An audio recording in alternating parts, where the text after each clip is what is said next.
3 सवाल आपको मुख्तसर से, बड़े सादा से सवाल हैं, जवाब सादा आपने इतने नहीं है जवाब देना, सवाल बड़े सादा से हैं। हम अभी आपकी खिदमत में पेश करेंगे, प्रोग्राम को ख़त्म करेंगे। यहाँ पे पहला सवाल आपकी स्क्रीन पे इस वक्त नाजरीन आपको नज़र आएगा। अगर कुरान करीम के तर्जुमे में इख्तलाफ राय को तहरीफ करार दिया जाए तो तहरीफ का फ़ैसला कौन करेगा? क्योंकि सभी ने तो आपस में इख्तलाफ कर लिया हुआ है, किसी को किसी चीज़ पे इख्तलाफ है, किसी को किसी चीज़ पे, किसी की राय में तर्जुमा किसी आयत का कुछ, किसी का कुछ, जैसे अभी कुछ मिसालें आपको दी।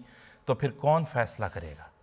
हर फ़िरका यही कहेगा ना कि जी हमारा दुरुस्त है, दूसरे का गलत है। तो ये फ़ैसला किसने करना है, ये भी ज़रा सोच समझ के आपस में बैठें। बड़े आप लोगों को शौक़ हैं मशावरतें करने के, करके बैठ के मैं बताएं फ़ैसला किसने करना है। सवाल नंबर 2 आपके सामने दोबारा, अगर कुरान करीम के तर्जुमे में इख्तलाफ राय को तहरीफ करार दिया जाए तो क्या तमाम मसाले के तराजुम काबिल ज़ब्ती करार दे दिए जाएंगे?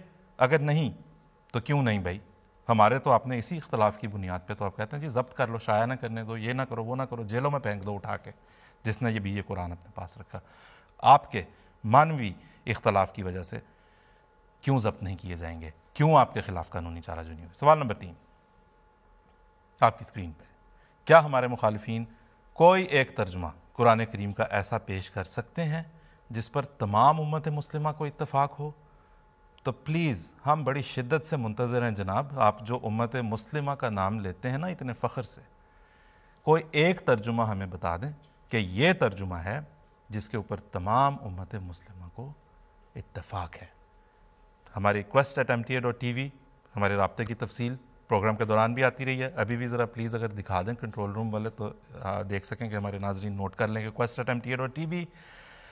ट्विटर पे आपने हमसे कहाँ रब्ता करना है और किन ज़राए से आपने हमसे रब्ता करना है, ये सब ज़राए आपके सामने हैं।